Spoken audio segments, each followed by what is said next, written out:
utangnya di bank kita juga. Bank kita yang biayai. Bank kita yang biayai. Ibaratnya kan biaya rampok. Hah? Biaya rampok. Iya. Lu punya sesuatu di ini, di apa? Di rumah, ya kan?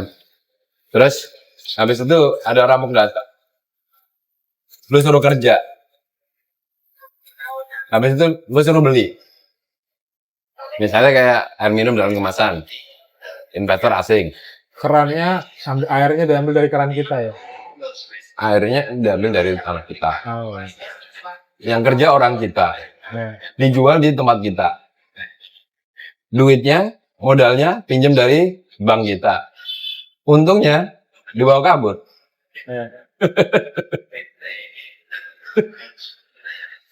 Nah, tapi itu apakah nggak ada yang tahu? Semua orang tahu. Nah, tapi nggak, seolah-olah nggak berdaya untuk melakukan apa-apa. Ini makanya lagi belajar ini, kalau pemerintah ini niat apa benar-benar melakukan ekspor sumber daya alam gitu kan, oke lah ekspor. Nah, sebenarnya dengan niat tadi, masalah prakteknya nggak tahu ya. Prakteknya jangan-jangan sudah ada loket. Kita belum tahu ya prakteknya. Apakah bisa dieksekusi prakteknya atau tidak? Ngobrol sambil-sambilan nggak enak banget sih. Hah? Ngobrol sambil-sambil kan nggak enak banget. Oh iya. Ya enggak, kita bisik-bisik gitu kan. Iya, kayak habis itu pipi ketemu pipi lagi. Janganlah. Gimana Sultan? Jadi, hanya Reza yang bisa nyuruh-nyuruhin Sultan, ya kan? Marah-marahin lagi kadang-kadang. Suka dimarahin nggak lu?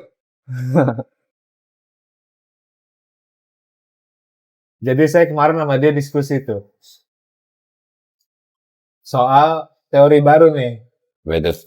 Kemarin kan kita ada four burner teori itu kan. Oh, oke. Nah, yang tunggu itu. Saya ini lagi tertarik sama teori yang aneh-aneh itu tuh. Sebenarnya nggak ada yang aneh sih. Ya lagi populer.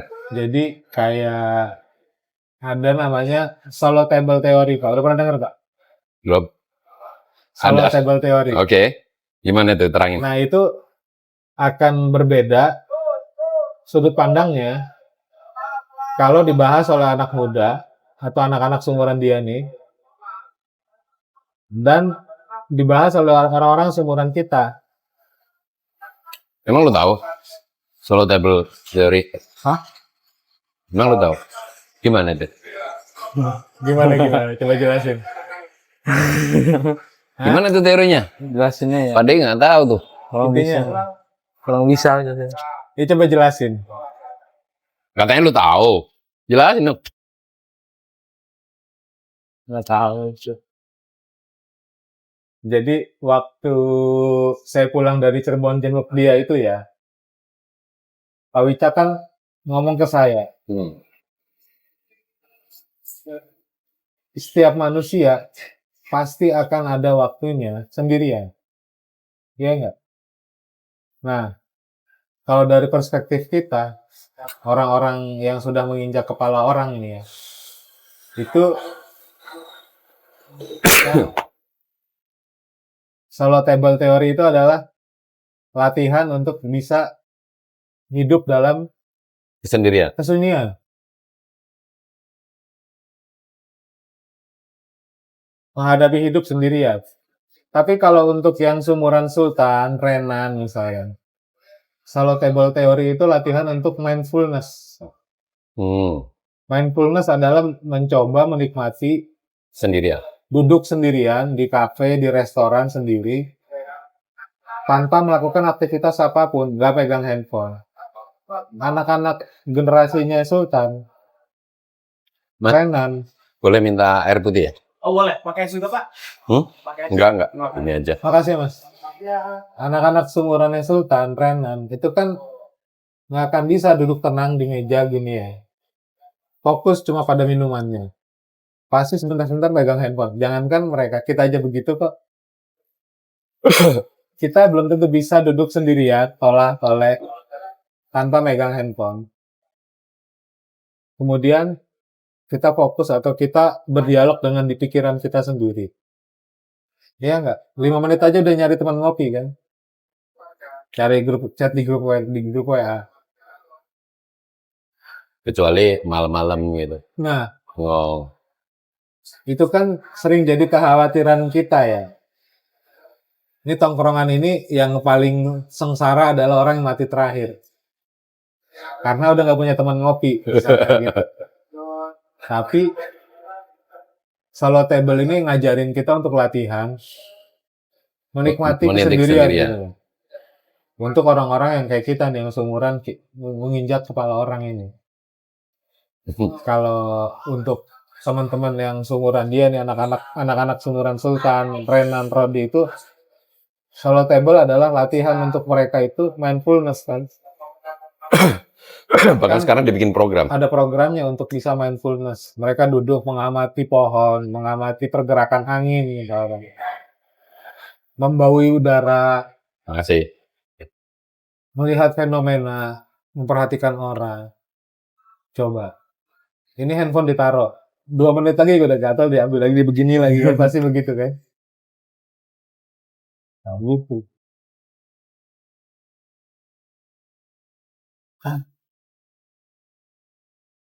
Apalagi laki-laki. Saya bilang sama dia kemarin di sini nih. Laki-laki itu fitrahnya pasti sendirian. Ada waktunya kamu harus bisa ngambil keputusan tanpa harus mempertimbangkan atau minta pendapat dari ayah atau dari ibu lagi. Udah, sendiri. Ambil keputusan. Sebagai laki-laki. Karena yang disayang tanpa syarat itu cuma perempuan sama anjing katanya. Iya kan? Kalau laki-laki mau disayang harus punya duit. Gitu nggak Pak? Ya nggak juga sih. Nggak harus. Nah coba. Tapi kalau nggak punya duit, lebih susah untuk cari orang yang sayang. nggak harus sih. Cuman kalau nggak punya duit, lebih susah cari orang yang sayang. Nah, bahwa saya cerita sama dia. Kan ini ada kaitannya dan masuk dalam timeline pembelajaran saya ya. Nengokin dia di rumah sakit di Cirebon. Kemudian ayah berpisah dari dia, tanya Pak Wicak tuh. Pulang dari Cirebon tuh, perjalanan dari Cirebon kemari, ayah kontak Pak Wicak. Pak, saya minta waktu untuk ngobrol. Nah itu mungkin Pak Wicak ngetawain ayah tuh dulu. Siang-siang, malam-malam itu. Ini orang kenapa? Gitu. Nih, kamu denger ini.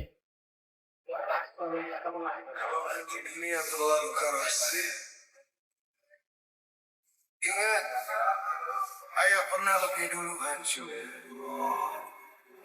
Tapi tetap berdiri.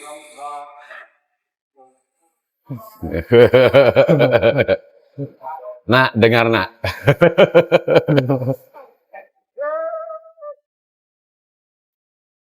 Nyambungin tadi. Apa itu katanya? Dengan langkah ini pembuka. Aspal panas jadi saksi cerita. Ngobrol kayak gini, selingin lagu gitu, nyambung gitu. Ya iya, tapi buat kita sebagai bapak ya, Kita pernah pulang. dengar lagu kayak gini kan sedih tuh ini. Kita ingat sama bapak kita,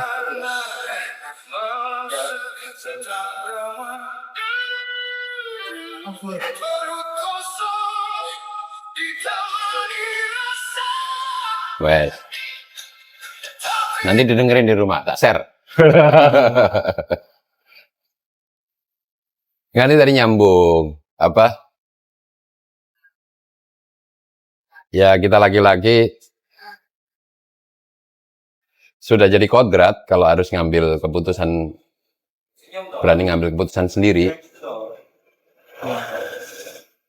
Kadang harus menghadapi sesuatu yang belum tentu kita inginkan. Menghadapi sesuatu, situasi, bukan sesuatu. Situasi yang belum tentu kita inginkan. dunia ini tidak selalu ideal kan, maksudnya gitu kan. Nah, untuk mengambil keputusan atau mencerna situasi itu kan, Ya kamu kan sebagai anak hari ini mungkin masih merasa aman, masih ada ibu, masih ada ayah misalnya gitu ya. Nah kan kita nggak ada selamanya. Bisa jadi kita berpisah. Nah disitulah kamu sudah harus bisa mandiri gitu loh.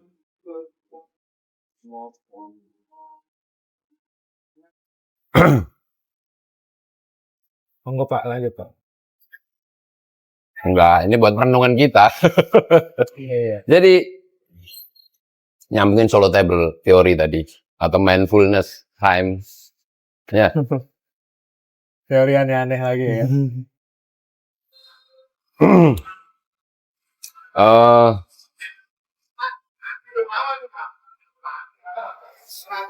situasi itu tidak ketika kita kecil itu kan kita diajari sesuatu yang dalam kondisi seideal mungkin, ya nggak? Situasinya itu ideal gitu, sehingga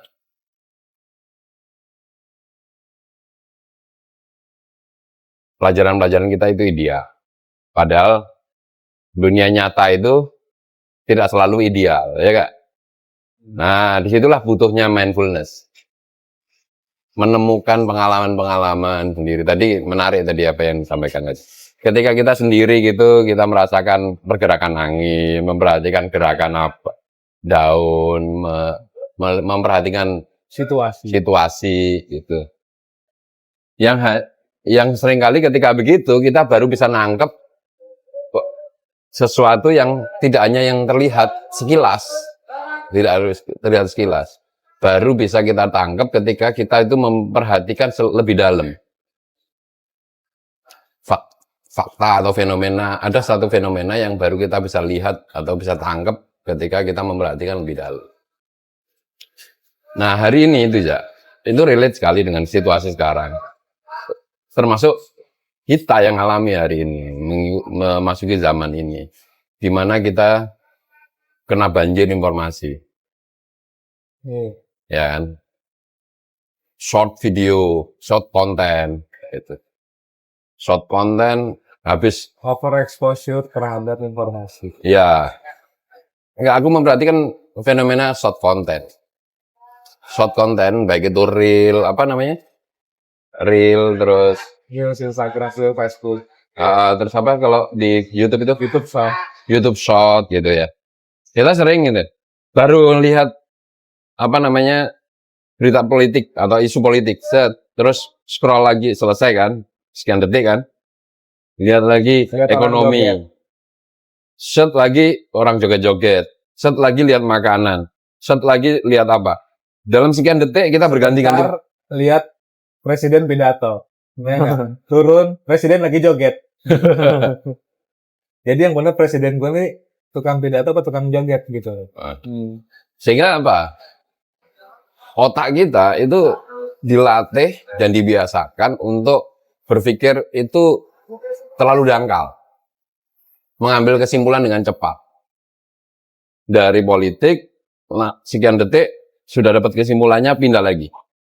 Ini, pindah lagi. Sehingga apa? Kebiasaan ini membuat fokus kita itu Berkurang. sangat-sangat dangkal gitu. Fokusnya sangat Kemampuan fokusnya berkurang. Iya. Kemampuan berpikirnya jadi ya dangkal. Iya. Baru lihat misalnya gini, ada orang lihat set ngeblayer gitu, maksudnya ngegas lewat set, langsung kita langsung ambil kesimpulan, oh kurang ajar, padahal dia sedang menghindari atau lagi kebelet berak gitu. lagi kebelet berak. Kita nggak pernah lihat situasi itu utuh, gitu. Dan nggak pernah mau berpikir itu lebih dalam. Gampang sekali akhirnya kita mengambil kesimpulan dari ini, hanya dari apa istilahnya, title tag. Apa istilahnya?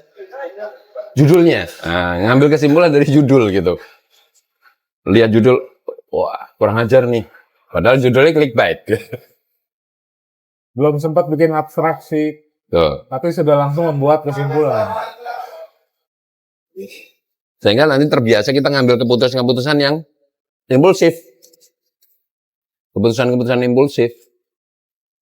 Bayangkan kita yang sudah, tadi kalau bilang, apa namanya, umurnya sudah menginjak kepala orang gitu kan.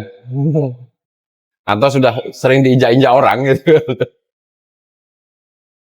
Artinya sudah punya pengalaman hidup, punya sekian banyak interaksi dengan manusia, mengalami sekian banyak situasi yang berbeda gitu. Terus sekian banyak kepala yang kita injak ya kan. Itu aja akhirnya dengan adanya short video yang begitu masif, apalagi jadi kebiasaan dalam kurun waktu tertentu, itu bisa ngambil keputusan atau berpikir secara impulsif. Apalagi anak-anak yang sedang bertumbuh. Otaknya sedang bertumbuh, pengalamannya belum banyak, akhirnya menjadi habit yang benar-benar masuk ke dalam alam bawah sadar, membangun karakter yang yang impulsif. Begitu disulut sedikit, emosional. Dapat informasi yang menyenangkan, euforia. Dapat berita yang tidak menyenangkan, ketakutan, kesedihan. Habis ketawa, impulsif, nangis impulsif.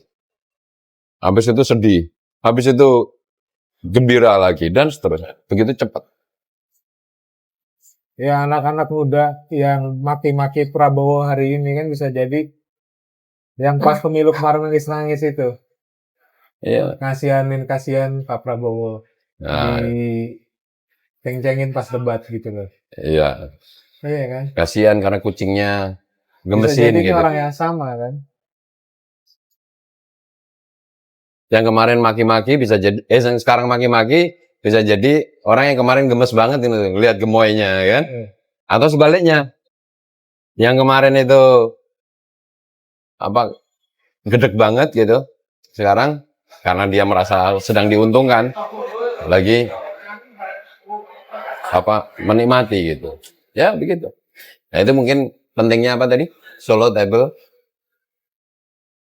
Praktis. Teori ya? Teori. Solo table teori. Tapi detail tentang solo table teori ini saya nggak paham. Tapi pentingnya mindfulness. Iya, mindfulness. Pentingnya mindfulness. Dan menghindari kebiasaan nonton short video. Ini bukan hanya untuk Sultan, untuk kita juga. Iya, saya kan nanya ke dia.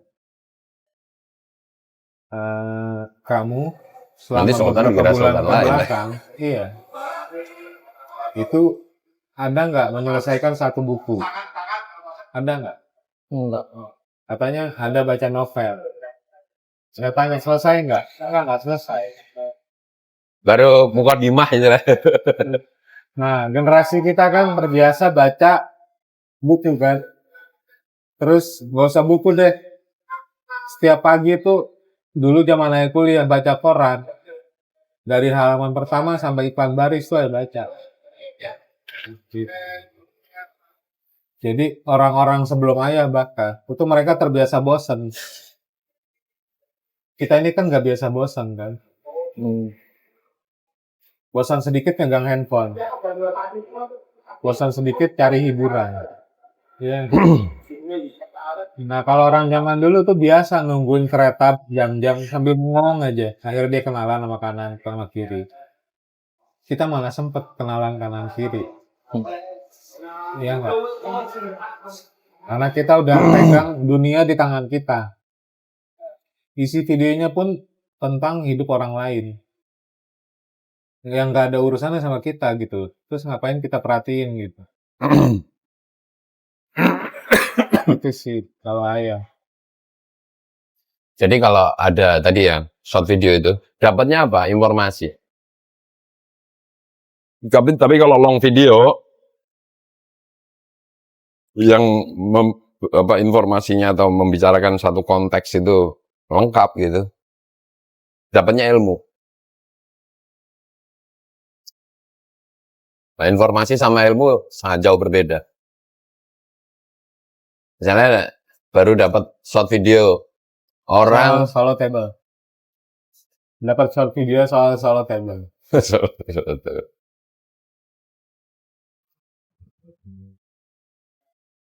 Nah, gitu orang kan. lagi misalnya orang Pakistan lagi ngelas sit gitu. Atau lagi ngerombak apa gitu. Ini laki-laki kan suka yang teknik-teknik kayak gitu kan. Nah, Nah, oh gitu tuh caranya. Langsung dipikir langsung bisa. Begitu praktek kesetrum. Bubar gitu kan.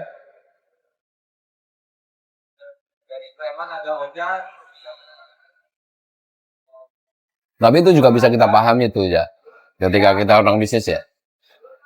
Oh perilaku pasarnya begitu. nah, Jadi akhirnya orang itu akan mencari produk yang simple. Yang nggak mau Instan. ribet proses. Instan. mie instan aja 3 menit Mas Ante. Apa? Mie instan aja 3 menit, butuh 3 menit buat dimatengin, buat bisa apa dimakan.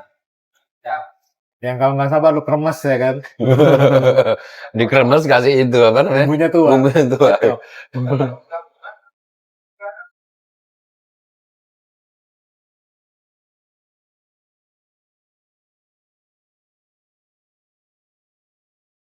Menarik itu. Walaupun jadi sekarang mau di level apapun gitu, orang itu nggak mau ribet. Mau yang simple banget. Iya.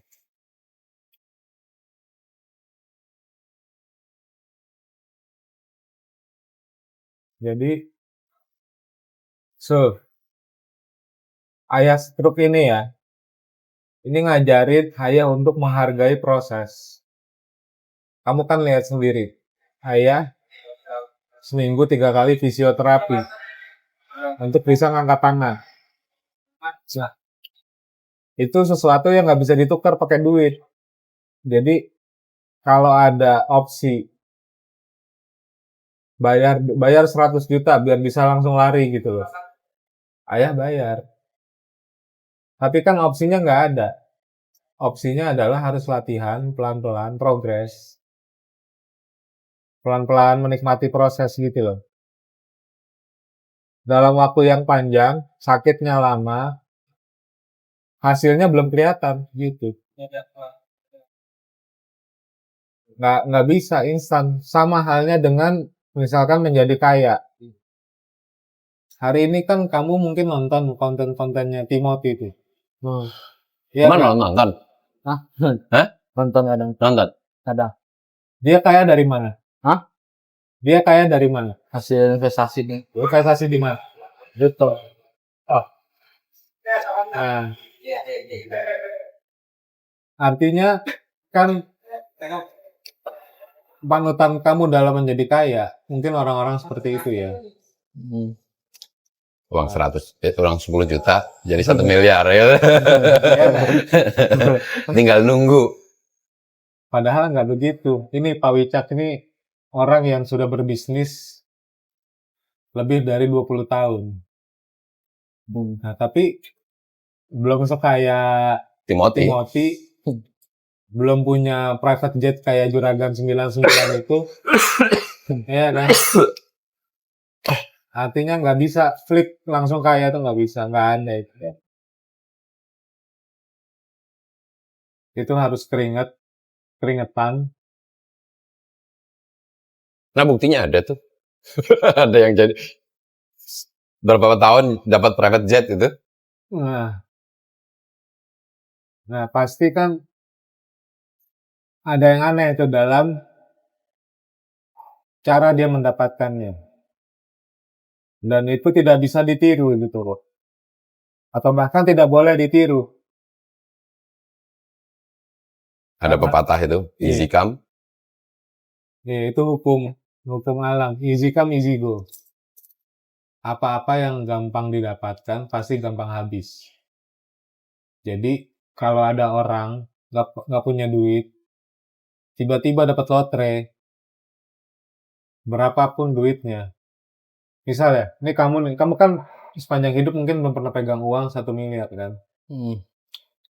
Menurut kamu dengan 1 miliar itu habisnya berapa lama? Aku Kalau kamu? bisa lama sih. Nah, kamu nih ya, tiba-tiba dapat duit 3 miliar. Duitnya mau kamu apain? Mau buat apa? Belanjain barang-barang dulu. Terus, Simpen terus setelah disimpan buat apa? buat bikin apa? Nah,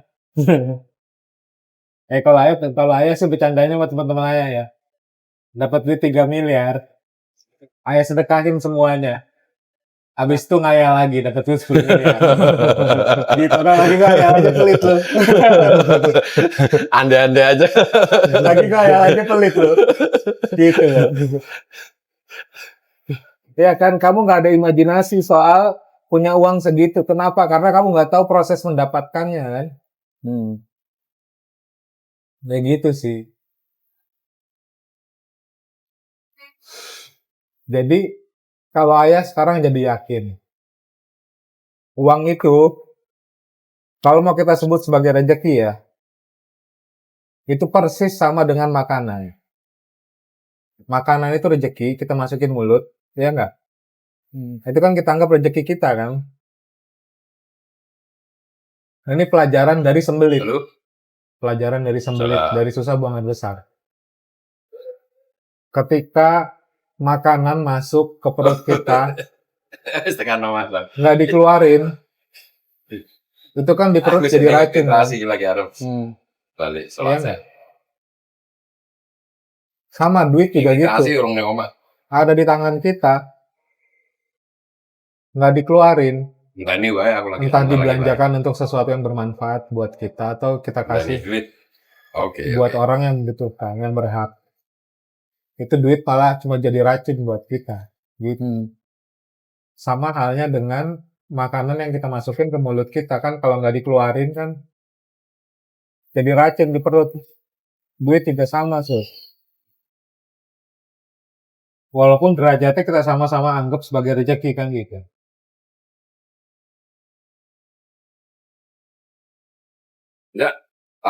Tamuku sudah datang. Ada yang orang yang terlalu semangat yasinan. Ikut yasinan nggak? Ikut yasinan mau? Nggak bawa kemeja baju apa? Hah? Udah lu nikmatin kopi aja.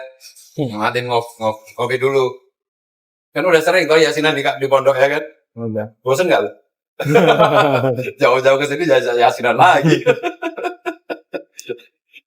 Padahal jauh-jauh ke sini mau ngopi sama ayah kan?